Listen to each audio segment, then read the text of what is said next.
Welcome to Wise Up Governance and Boards podcast, brought to you by 3 Wise Owls Governance Consultants. Covering hot topics in governance, risk, latest regulatory changes, and issues keeping directors and executives awake at night. Here are your hosts, Ainslie Cunningham and Deb Anderson. Welcome to today's episode of Wise Up.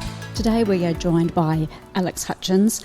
Alex is a partner and head of technology, media and telecommunications industry group at McCullough Robertson. His key practice areas are data protection and privacy, information technology and telecommunications. In that role, he advises clients extensively on cybersecurity and data protection matters, particularly in connection with the rollout of new technologies, the mobilisation of workforces, and reporting and responding to data breaches. Welcome, Alex. Good morning. Thanks for having me. Hi, Alex. Hi. So tell us a little bit about Alex Hutchens and how you've wound up here. It's not a very exciting story, I'm sorry to tell you. When I was at law school, I took a real interest in the internet, which was very new and developing at the time, which tells you a little bit about how old I am. And at the time, it was really the thing that interested people was the power of being able to share files and be connected, globally, and you could repeat the same thing many, many times without losing any quality. And so copyright and sort of protection of rights was a really big deal. And as we've grown through that time and seen the internet expand into not just connected systems but now wireless systems, and we move into 5G, everything is connected, everything can be shared and distributed, and not only has that brought benefits, but it's obviously brought risks with it as well. And so from that very early point, I've kind of had a real interest in this intersection of law and technology and how it's changing our lives quite rapidly. And so I've just really followed that path. Ever since I started practicing as a lawyer, I've always been connected with that industry and working in this space a little bit, and it's just kind of grown from there. So it's a really boring backstory. I'd make a terrible film character. No, and in an industry, I guess, too, that's still relatively young compared to traditional financial or accounting or legal backgrounds. Cybersecurity is something that's actually relatively immature in that sense. Look, absolutely right. Some of the legislation that's trying to deal with these issues is 30 or 50 or more years old, and not only was this kind of thing not even conceived of, it certainly wasn't addressed in the legislation, or the legislation wasn't crafted in a way that's very flexibly able to be applied to this. So that's that real challenge. It's this is so new, and things are moving so fast that the law is, as ever, playing catch up. And it's there's some tensions there. It's really obvious that things just aren't quite, from a regulatory setting perspective, ready to deal with the issues that we're facing day to day. Yeah, square peg, round hole scenario by the sounds of it. Precisely. So tell us a bit, some of the things that might be keeping directors and executives awake at night in the cybersecurity space.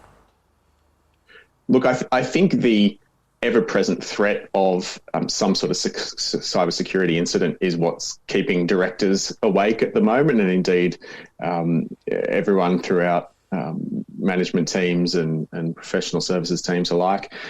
It is just, I think, the reality that in the modern world, with all of our systems and all of our workforces so connected, that there are so many potential threat vectors, if I can use a really sort of ugly industry term, but there are so many potential points of attack and so many weaknesses that I think everyone in management really is just waiting for the call to say that there has been some sort of cybersecurity incident, whether it be privacy related, to do with personal information, or whether it be to do with corporate information. The secret formula, the secret source has somehow been compromised. That sort of cybersecurity incident, or a ransomware attack where systems are compromised and functionality has been shut down as a result of that, and threats are being made that systems won't be put online again unless a ransom is paid. That sort of thing is almost inevitable now. I think the cliche that it's a matter of if, not when, and everyone in management, I think, is thinking about that. And if they're not, they certainly should be. And how are organisations dealing with, say, ransomware attacks? Look, there are, specifically with ransomware attacks, there are a couple of schools of thought around this. One is pay the ransom and cross your fingers and hope for the best, and hope that whoever it is who's locked up your system will be good to their word, their digital word, and unlock your system again. So that's typically how it works. That's the sort of nightmare scenario. You boot up your computer, and instead of the login screen, a message splashes across to say, "Oh, your system's been locked, and you need to pay this many Bitcoin to unlock it. And if you do, it will be unlocked." And so there's a school of thought that you can do that, and things will work. It's a kind of business model, a recognised business model. If the ransomware attackers didn't then unlock the system, that threat's no longer going to result in money being paid, because people will soon learn that if you pay, you still lose your system. So there's no point in paying. There's another philosophy, of course, which is you don't pay, and you try and solve the problem and unlock the systems yourself. This can be a really, really difficult thing to do, time-consuming, technically difficult, very expensive. But there are obviously many principles that play here, and people don't like to respond to ransomware. So, ransomware specifically, kind of plays out in a couple of very distinct ways, depending on that philosophy. And is spearfishing attack still quite prevalent? Absolutely. So, spearfishing is actually one of the most common attacks that we see today, and the reason behind that is it's a form of social engineering, and I'll explain what that is in a second. But it's a form of social engineering which enables attackers to get access to other information, which might then be more useful from a cybersecurity perspective. So there's a very famous now white hat hacker called Kevin Mitnick, and he used to be, back in the 80s, one of the FBI's most wanted people. Such were his skills in penetrating IT networks. But he is now on the speaking circuit and shares stories and writes books about the types of things that he does when he consults to companies to harden their systems. But one of the things he talks about is that individuals are still the weakest link. It's the human factor that really is the best way into a system. So you can have all sorts of IT protections, but if people still set their password as welcome1 or as password, or if they put up on social media, their pets' names and their birthdays and their first share house address and all of those usual questions that you get to prompt when you forget your password, if that sort of information can be gleaned, then you can use that to obtain access to other systems where you don't have the proper credentials. And so spearfishing is really about not just blanket attacks, but quite targeted attacks, understanding that a particular person, it might be an IT manager, it might be a CEO, someone who's got very highly credentialed permissions within an IT system. If you can compromise them personally, get their information, and perhaps you can then log in as them and exercise those credentials, or pretend to be them and force other people to divulge information. So a classic threat is that we're seeing now is if a CEO's email is compromised, that email account is then used to send a very demanding email to the finance team saying, we're late on this account, you need to pay this immediately, here are the details. And of course the CEO has no idea that email is being sent, and the finance people will of course do immediately as they're told by the CEO, and that account will be an account linked to the attackers, and off they go with the money. So that's one of those things where if you can compromise an individual through very targeted attacks, then you have a very good chance of compromising broader systems, which is then the real outcome that is being sought there. And so are you seeing businesses who may be targeted in this space in terms of ransomware, are they actually paying the money?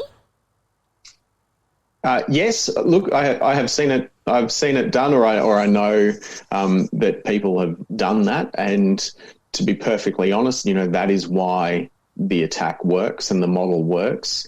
The easiest way through to have your systems unencrypted, decrypted, and unlocked is to pay the ransom.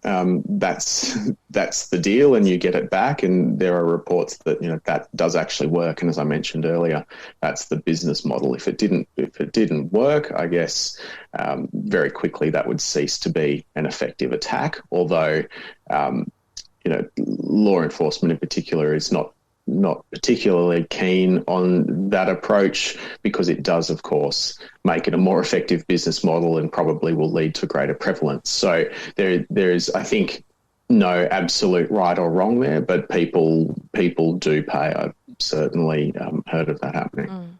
And are you still seeing attacks from, say, malware being installed through, say, USBs laying around, or is that becoming a bit redundant now and it's more wireless, or too many people?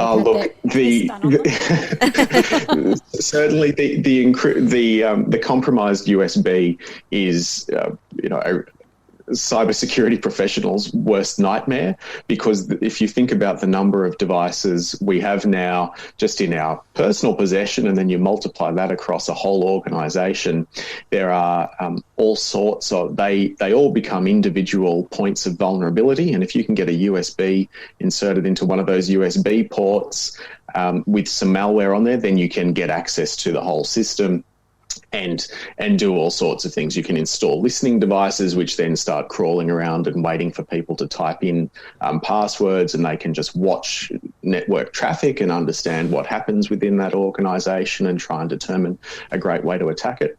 There's a report, I believe it. I have no reason not to believe it, although I imagine because it's part of sort of state security, it would be partly contentious, but there is a report of a virus or malware called Stuxnet, which was originally promulgated by the US security services, and reportedly it was used in an attack on an Iranian nuclear reactor several years ago now. And basically the vector through which that was brought in was an individual who worked in that nuclear reactor was compromised or working with the US and managed to, through a USB port, introduce a compromised USB device, which then deployed some code into the system and then affected the system so it would overheat and melt down. And so that led to sort of physical destruction through the introduction of malware code. Now, that's obviously a very different scenario from what most businesses are dealing with, but it's a really great example of how a compromise, those USB ports are really still a major vulnerability. And as a result of that, a lot of organisations, in fact, disable USB ports on work dispensed laptops. They'll say, well, we don't need that. We will manage all of our software installation centrally. You just don't need those USB ports. They're just too great a vulnerability. But I should say, with the evolution of wireless technologies and connected devices, it's not only through that sort of infected or compromised USB device that malware can be introduced. There's all sorts of ways now.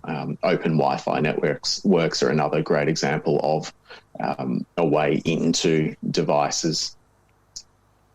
Yeah, for sure. And I think you've briefly touched on it before, Alex, about with Kevin Mitnick and the human element still being the weakest link in organisations. So from a risk mitigation perspective, is training of those staff still the greatest form of risk management?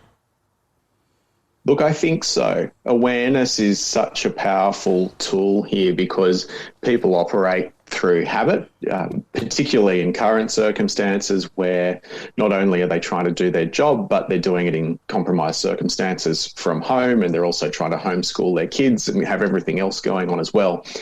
Quite often people are distracted when they're doing things and interfacing with their devices. And so if they have good habits, they'll just default to doing things the right way. And so if they see an email with, for instance, a hyperlink in it, they'll think, oh, well, that's suspicious. I've been trained on not clicking on links in emails, and everyone has heard that. But quite often, if you are distracted and you've got a few things going on, if that's not fully ingrained and habitual, that's the sort of time when people are most vulnerable to making a mistake or stepping outside of that best practice.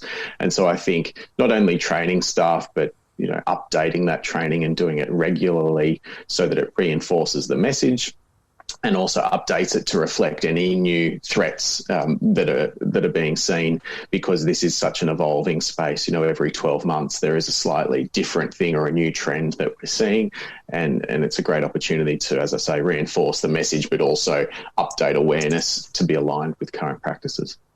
Yeah, absolutely. So are there any new forms of cyber attack that are sort of emanating? Look, yes, there are. And I think the best example of that is, we've seen the Prime Minister and other senior government ministers come out in the last couple of months talking about the threat of, state-sponsored actors, and that the number of attacks and the sort of vectors through which those attacks are being made are increasing and changing. So I think the spearfishing, I think the thing to note is that the social engineering component is getting so advanced that the spearfishing attacks are becoming really, really believable and much more sophisticated. Long gone are the days where a logo is sort of snipped out of somewhere and pasted in roughly, and then there's typos and different fonts and things. The thing about spearfishing is now people are being targeted in their own habits and their own personal behaviour, be it online or in the real world, are kind of being tracked and monitored, and then the right message is being crafted to really hit a vulnerability. And so I think that's still a really prevalent example and an evolving one. We're seeing a lot of COVID-related scams as well. So particularly with people being on JobKeeper and JobSeeker, and there are repayment holidays on loans, and all of those things mean that people are expecting to have conversations with government agencies and some, their home loan provider and other major corporates. And so we're seeing a lot of messages trying to pick up on that dynamic and threatening people. You're late on your loan, or you didn't fill out the loan waiver application properly. You need to call us straight away, or you owe us this money and you must pay us immediately. And so because people are expecting that government intervention and that strange interaction with the large corporates, and because these are uncharted times, there's not really a well-known process for this. This is quite often the first time any of us has been dealing with this sort of thing. Then that kind of uncertainty is ripe for the picking. So I think a lot of those COVID-related scams are probably the real emerging threat, and the large volume of threat that we didn't see 12 months ago, for instance. And just generally working from home and not having the same sort of security in place as well. Precisely. People are connecting to devices through their home Wi-Fi networks. They might not be as secure as the corporate network that they plug into when they're in the office. So that's an example. People are more lax about even just physical security. So if they might be, reviewing a report at home, or looking at the quarterly numbers or something, and they print them out to scribble notes, and then they just throw them out into the general domestic rubbish. Those sorts of things would normally go into secure destruction or into a shredder or something like that. So it's not even a cyber threat as such, it's a real world threat. But as you say, working from home is just a different environment where people don't have the same resources available to them, so cut corners, and also aren't necessarily thinking in quite the same way. They're thinking about making dinner and they're typing an email to the boss urgently at the same time. They're not really in work mode. And, that's a real problem from a cybersecurity perspective. It's the reality, and it's no criticism of everyone. We all have to work that way, but it's, really worth being aware that that's a totally different dynamic, and one where there are new threats. Yeah, and I think too, for organisations that don't have a lot of resources in the first place, like for large IT teams, large legal teams, that sort of stuff, to actually manage some of these challenges, it's even more difficult for those organisations to, one, know where to find the information in the first place, and two, then how do we manage it and deal with it and kind of get a little bit of a risk framework in place. So what are the sorts of things that sort of the SMEs can be doing in this space? Yeah, and look, I agree with you 100%. It's the smaller organisations who really now just have yet another thing they need to be expert in, that just really, it truly is relentless. So I think one of the things that permeates all of the sort of best practice guides around cybersecurity is to understand what your environment is and where the perimeter is, so that you can then put the appropriate perimeter protections in place. So that's really about understanding, well, what is the infrastructure we have in the office? What are the devices people have in their hands? What are the systems we use? And what then are the obvious vulnerabilities? So if you've got a mobile workforce whom you've given mobile devices to, they should all have password protection on them, so that if they're lost on the train, at least there is a barrier there, because a lot of important information is stolen on them.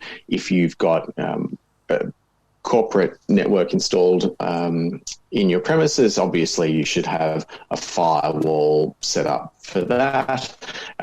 If you use a lot of cloud-based systems, you can get a lot of security inbuilt into those, or wrapped around those, probably is a better way to say it, through your provider. So, understanding that, yes, I'm storing things up in the cloud, and that's a potential vulnerability. What am I doing with my provider around security there? Because there are different levels of security you can get based on, how much you're willing to pay and what sort of sensitivity of information you have. So I think understanding those elements of your system mean that you can then identify the risks and address them. And it doesn't mean that you have to address all of them, or you have to have the gold standard everywhere, but different things will be more important and less important for different businesses. So unless you have that understanding, you just can't begin to answer the question.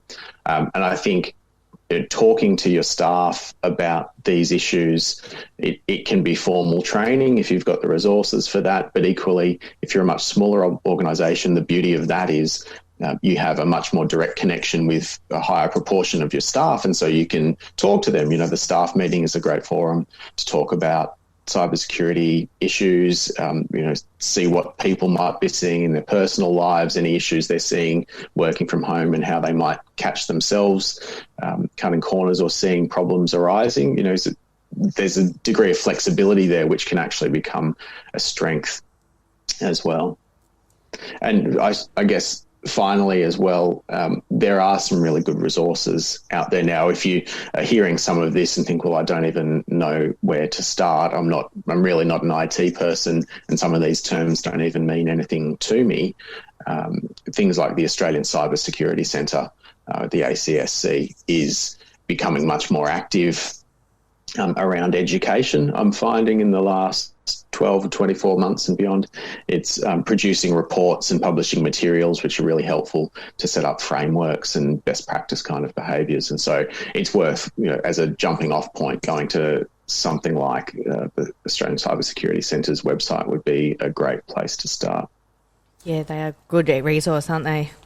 They really are. They really are. As I say, they've been around for a long time, but do seem to be shifting, I think, to really be much more visible and supportive of people in the marketplace who need to learn some of this stuff, which is really foreign to some people. So, yeah, they're a great place to start.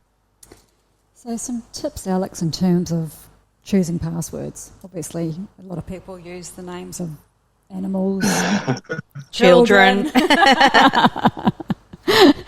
I know there's quite a few sort of password programs that you can buy, but in terms of choosing something that's easy to remember for yourself, what are some tips? Well, look, Without giving out your password. Yeah, I'll trying very hard not to give out any of my usual ones. We've all got the usual ones. I mean, look, using a password manager is by far the best way because you don't even know what it is. It's kind of stored securely, and it's really unguessable. And yes, of course, you face the problem that you can't remember it. But if you've got your system set up properly, that will be secure enough to get you in and no one else. In terms of actually choosing one that means something to you,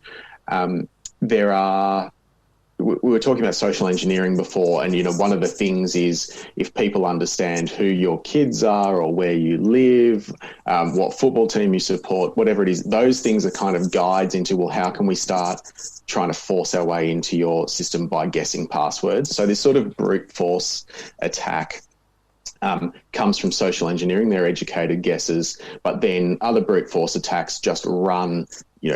Every word in the dictionary can be run into a password field to see if that will work. And so using sentences rather than individual words is a great way to do it because that's not so susceptible to that brute force attack. It's adding to the complexity. Of course, using different characters. So sometimes you can switch, almost like you're texting or trying to look like an energy drink or something where you swap characters for letters so they sort of look the same and the word, but they're a bit different, can be another way to go about it.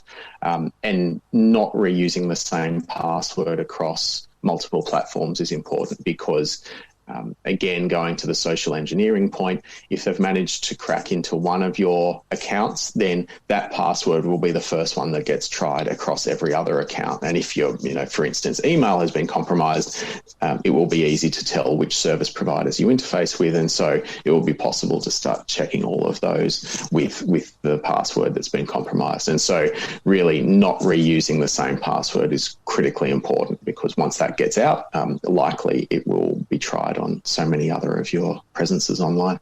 Yeah, good tips. And so all these things have failed and you've now suffered a data breach. Where to from here? Yeah. First steps, so all the bits in between. The phone call everyone dreads getting. Ideally, you will already have had a data breach response plan put together. And one of these plans really does what it says on the label. Once you have a compromise or a suspected compromise in your system, you then follow the steps. And so that sort of plan should set out who it is in your organisation who's going to take responsibility for leading the response, for conducting investigations. So you might have the IT people trying to work out, all right, what's happened with the systems. And you might have the comms people saying, all right, well, how are we going to deal with it if the press starts ringing us or customers start complaining? You may have lawyers thinking about, which regulators you need to deal with. You will have senior decision makers who can say, well, understanding all of this information that's come back, here's what we're going to do. So that is the ideal response. And that, of course, requires some planning in advance. And again, particularly for smaller businesses, that is a degree of sophistication and almost a luxury that many can't afford. And so you'll be caught without that. The first thing I would do is try to get a handle on what has happened. And if you need to this will almost certainly involve some sort of IT assessment. So if you don't have in-house IT capability, I would be trying to get a cybersecurity response person, and you can Google them now. It's one of the fastest growing jobs in the world, I think. You can Google them and find them, and they will come in and do some forensic work to work out what systems were compromised, when has data been exfiltrated or not, if so, what was it, what other unusual activity has happened on your network, have passwords been used to try and log into other accounts, or have administrator privileges been found, and is there now some strange activity on the network as a result of that. So trying to get a handle on it is the really most important thing, because again, you can't respond unless you know what it is you're responding to. Coming back to the Cybersecurity Centre, they are very involved with industry, and have for a long time encouraged people to report to them if they suffer a cyber attack, partly so that they have a very clear picture of what's happening out there, but also because they do have resources who can assist and help point you in the right direction. So, we commonly get questions, well, do we have to call the police, or do we have to call this regulator? Do we have to call our insurance company? And that's something that they can help you through on the sort of regulatory and enforcement side.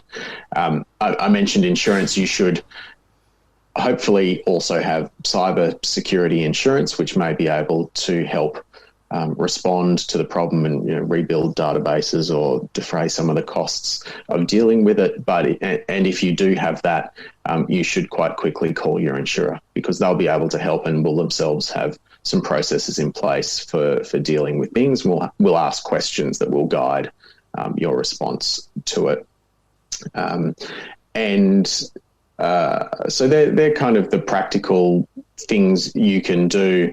Of course, we quite often get called in. We're an external law firm, and there are regulatory responses that need to be considered if you have a data breach or a cyber incident that affects certain types of information. And so, and those regimes involve notification between 72 hours and sort of more like 30 days. So you need to act quickly, and so you need to find out quite quickly if those things apply to you.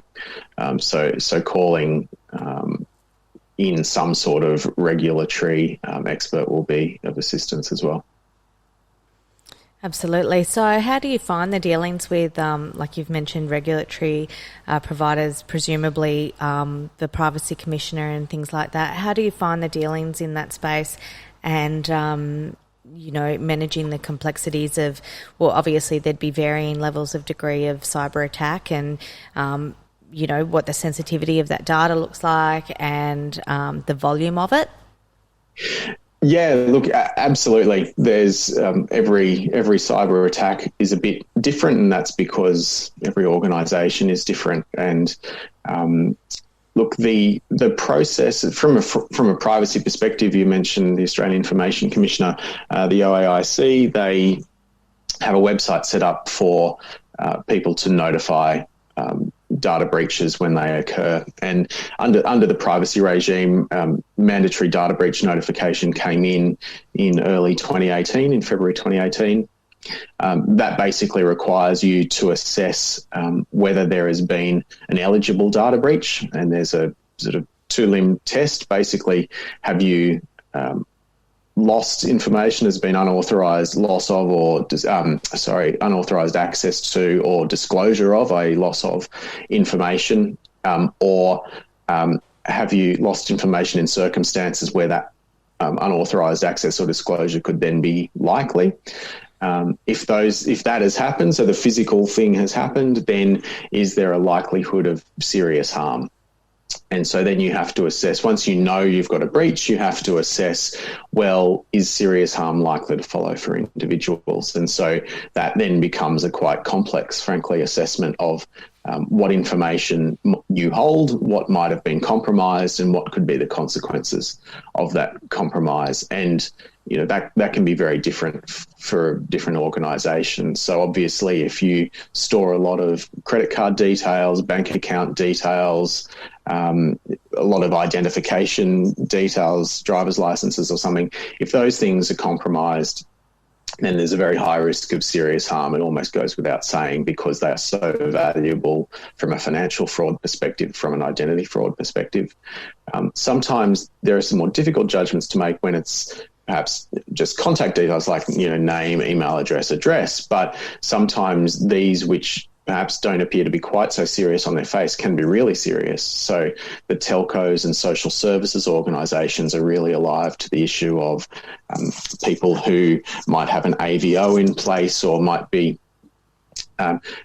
in protection from an abusive relationship. And so if their information, their location relates very directly to physical safety. And if that information were disclosed in the wrong way or the wrong forum, then that could immediately result to a very real threat to someone's physical safety. And so it's not a simple matter of saying, well, that's just a mailing address, that could never result in harm. These, depending on the circumstances, it could very easily lead to very serious harm. And so that kind of assessment is difficult to make, but is exactly the sort of thing that you need to make in order to be able to notify that. But apart from those internal decisions and machinations, in terms of actually how do you notify and are they easy to deal with, the OAIC has a very good website set up. It's a web portal where you can notify them, and it takes you through every single one of the elements that you need to complete in order to make a proper notification. And so, the process itself is very smooth when you actually get to it. And I have to say, from my own personal experience, the dealings are very professional. There is a very clear understanding that,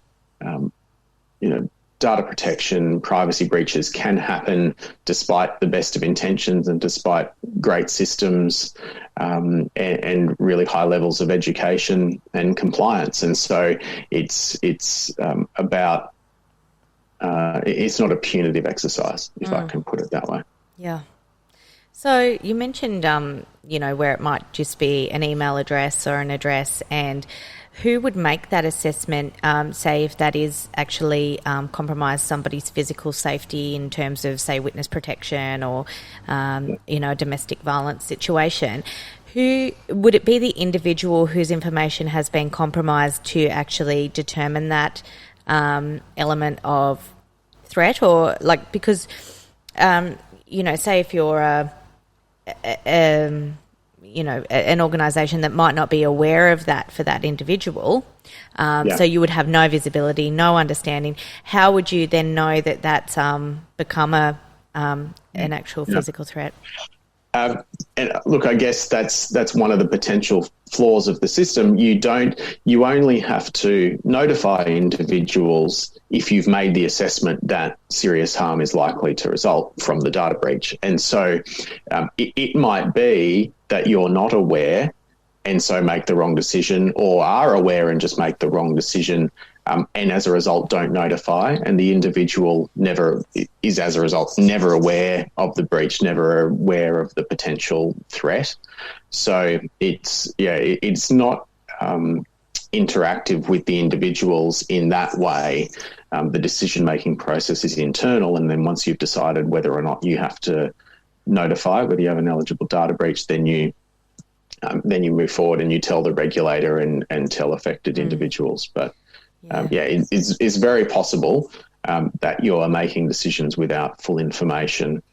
In fact, it's almost inevitable. You're making decisions without full information, and that's why many organisations are rightly taking quite a cautious approach to this. There is no thresholds, bright line test, what is serious harm and what is not. So there is a judgment call involved. But because of that kind of risk, and because of the reputational risk that flows from perhaps not notifying but it coming out later on, a lot of organisations are taking that conservative approach and saying, well, we want to notify. And to be honest, there's a shift, I think, in many organisations' thinking, and they recognise that being upfront and honest about this can actually be reputationally enhancing. Everyone understands that things can go wrong, they do go wrong, but it's actually how you respond that shows the nature of the organisation that you are. And I think that cautious approach that I've mentioned is a good one. There's, I think, two examples probably, if we've got the time. Yes, absolutely. The Red Cross, the Red Cross suffered a data breach famously a handful of years ago now. A white hat hacker actually found some records published online insecurely and let them know, and they were very open about their response. Partly because of the sensitivity of the records they hold, but it was widely seen as a really ideal response and something that reinforced the seriousness with which they treat personal information. There was another very famous online it's an Australian online company. They're a sort of darling of the startup world, and I won't mention them by name, but they were probably an example of a company who tried to hide away a data breach, in a sort of press release that was really about something else, and it was called out. Someone noticed it, and it very quickly became the cause of outrage online, and they ultimately ended up with a notification that was complete and told people exactly what had happened and what they'd done to fix it. Actually ended up being a really great response. It was nailed everything really well, but it was tarnished by the fact that first go out to the market was trying to just kind of hide it away a little bit, or that was the impression that came through from the way it was notified to the public. And so, yeah, it can really make a difference to your corporate standing, how you approach something like that. And there are real benefits in notifying and being open about what you've done to respond to the problem. And what about organisations that have faced multiple attacks, like Toll or someone like that, where it just keeps being a repeat offence? And, is it because they're not fixing the vulnerabilities, or they're not doing enough of a debrief after an attack, or they are strengthening the systems, and because they've become a target, they're just, hackers are trying to expose further vulnerabilities? Like, what are you seeing in that space? Yeah, I mean, Toll, you just have to feel sorry for Toll in many respects. It's, a kind of horror scenario, having two major incidents in the space of a few months. I think it's no reflection on them necessarily at all. They have very sophisticated systems, but there are so many different threat vectors and so many different activists out there, so activists by which I mean sort of cyber attackers out there, it's impossible to completely protect against all of the threats. And so even if you do have very robust systems, very good training in place, and you update regularly and you patch all of the software and you do all of the right things, with an organisation like that has such a huge spread around the country, even regionally around the world, and such complex systems, it's impossible to choke off everything. And so there will just be vulnerabilities somewhere. It's inevitable, which is why we always talk about a matter of if, not when. And certainly, the regulators, going back to the OAIC, it's possible that you can suffer a data breach without having done anything wrong. From a privacy perspective, your obligation is to take reasonable steps to implement security measures to protect against unauthorised access and use and disclosure of information.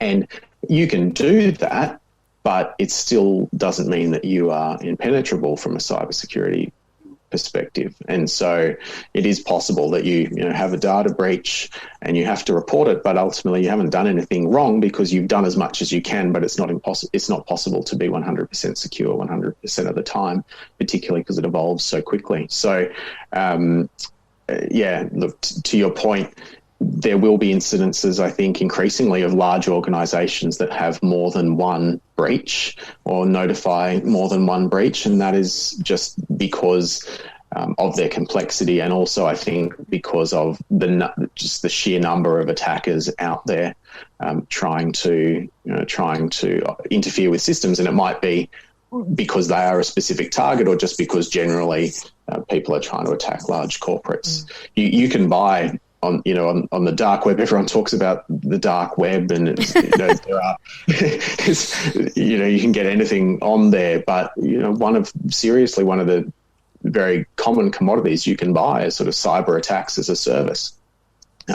You can buy denial of service attacks, and you can buy all of the hacking tools. You can buy them to use yourself, or you can pay people to deploy them on your behalf. And one of the big four consulting firms does an annual report, and it sort of talks about the marketplace, and there are service levels, and people have feedback, and it's all it's a very service oriented market. It's a very competitive market, and it just goes to show you how cyber threats have been commoditized.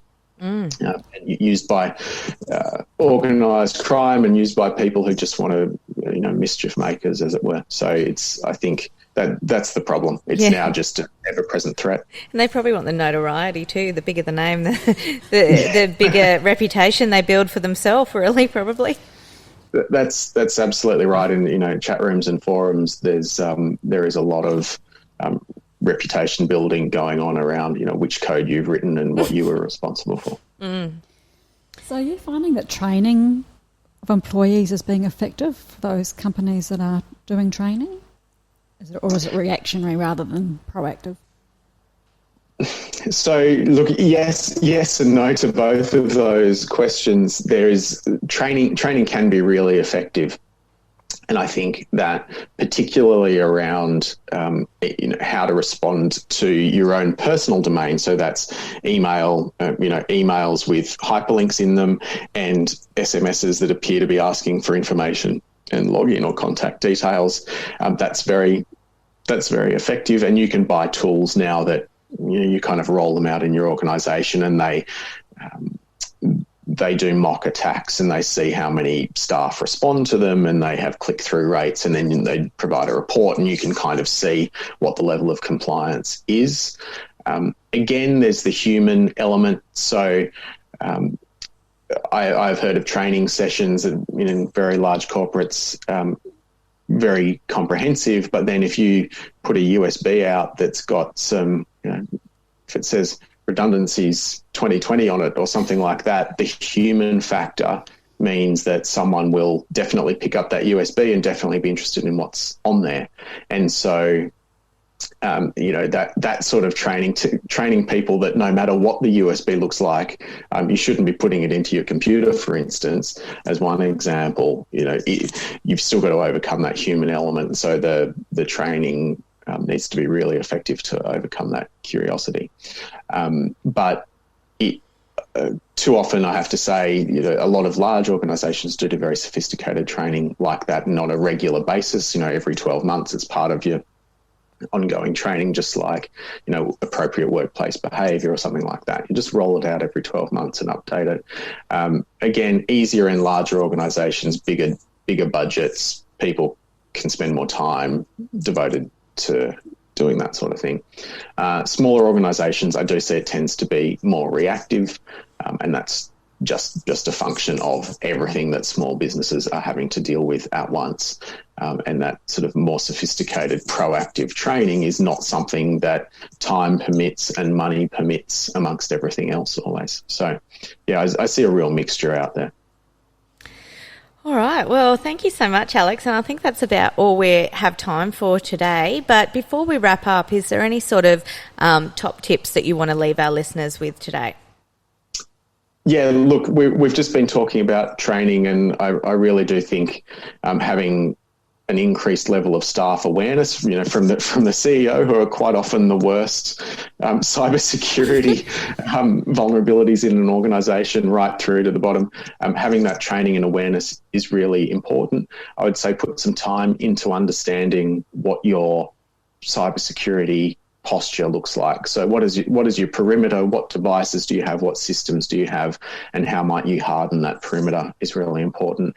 And then I would say finally, be ready to respond. So be prepared for the fact that this is really a matter of if and not when. But if you are prepared, it can be as painless as it can possibly be, and you can get back to business as quickly as you possibly can. And that's ultimately got to be the aim here. Great tips. Yeah, Thank absolutely. you, Go and get your data breach response plan today. Yeah, that's right. All right. Well, thank you, Alex, and thank you to all our listeners, and join us next time for another episode of Wise Up. That's all for today. Until next time, happy podcasting. And remember, if you're enjoying the show, check out our other episodes and all things governance at www.3wiseowls.com.au.